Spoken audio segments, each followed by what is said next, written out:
Thank you for tuning into the broadcast of The Lost Colony. In today's program, I would like to share with you one of the most outstanding mysteries ever published. The original article was published in Popular Science Monthly by the editors Sumner and Blossom in December of 1923. The exclusive story was given by United States Navy Lieutenant Commander Fitzhugh Green.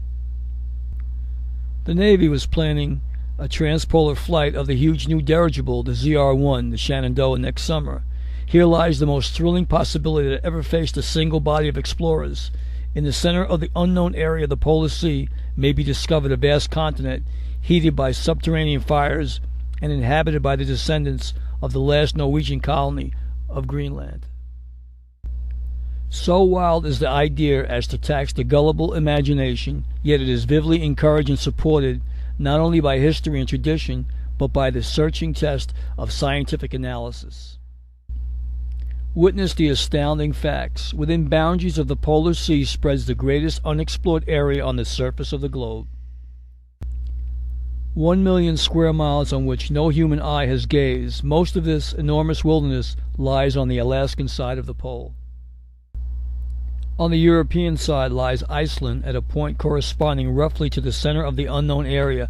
Opposite it, across the top of the world. This fact is significant. Experts are in nearly unanimous agreement that a new Arctic land will be found by the ZR-1.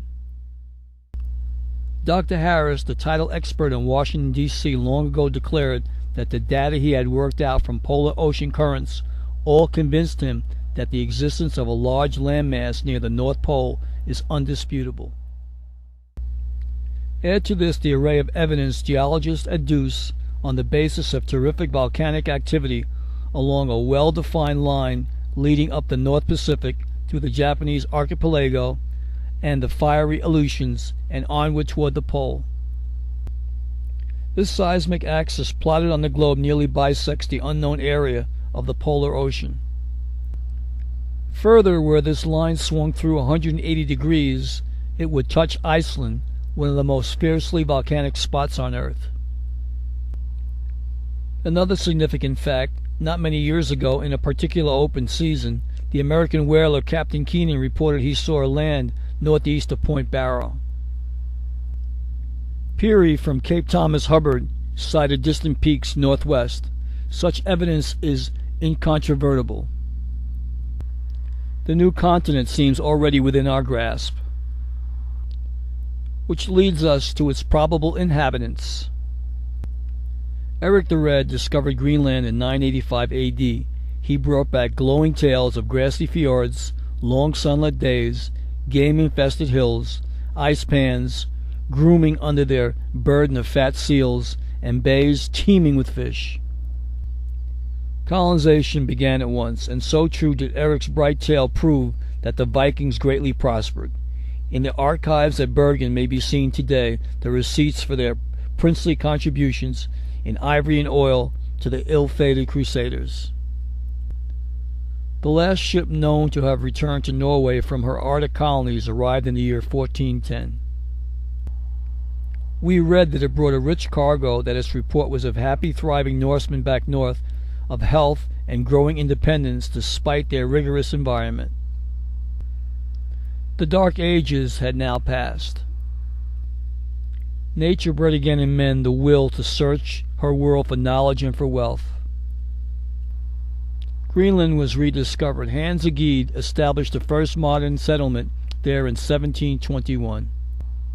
But the grim report he made was tragic beyond belief. The Norwegian colony, 10,000 people, perhaps 100,000, had to a man mysteriously disappeared. It was the greatest riddle in the history of the world. It has been called the baffling mystery of the lost Norse colony.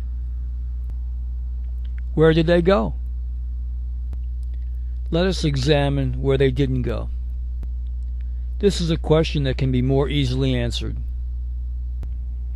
Not to sea in ships, for they had 1 or 2 ships. And Greenland lying above the tree line gave them no timber for building more. Not slain by Eskimos, for Eskimos are the most peace-loving people in the world, knowing nothing of the art of war. Not like Europe swept by some dread germ of awful virulence, for germs don't thrive in polar regions. So what then? Now let's examine the Eskimo tradition. It paints in vivid terms the white men swarming suddenly north to a wonderland the natives long had known. Because of evil spirits, no Eskimo had ever dared this trail. The land is warm, is clothed in summer verdure the year round, is populated by fat caribou and muskox. It lies, they say, even to this day, in the direction of the coastal trail route north. This route is that taken by our American expeditions. Perry, Kane, and Hayes all used it. It has always been the most easiest route as well, and the most productive of natural food in seal and walrus. For our explorers it has been a hard trail, but for the Norwegian colonists whose forebears had spent 10 generations north of the Arctic Circle, it must have been less difficult to travel than were the western plains for our American pioneers. Lured northward, picture the terrible situation in which the deserted Norsemen in Greenland found themselves. No outlet for their trade, no source of supply for the little but indispensable luxuries of life, no access to friends and family back home. A generation, perhaps two, of heartbreak or longing and unhappiness goading the younger men to travel northward. Perhaps a route to southern lands lay that way. Suddenly, like a bombshell, breaks upon the weary colony the wonderful news: we've found a polar paradise. Sunshine, game, grass, one moon's easy journey north, a short lap on the ice sea. Come! What had they to wait for? The homeland was but a myth. So they packed, and singing songs departed, the native legend puts it, suddenly to the northward. They never returned. The fact is not at all surprising, or what we think is true, that they found the land of milk and honey in the very center of the polar pack. Is there a polar paradise? And if so, are the vanished Norsemen there? It is no speculation of wild improbability to picture a polar paradise like some Titan emerald in its alabaster setting. And could this explain why birds fly north in this area to escape the cold in winter? It does make one wonder. Thank you for watching The Lost Colony.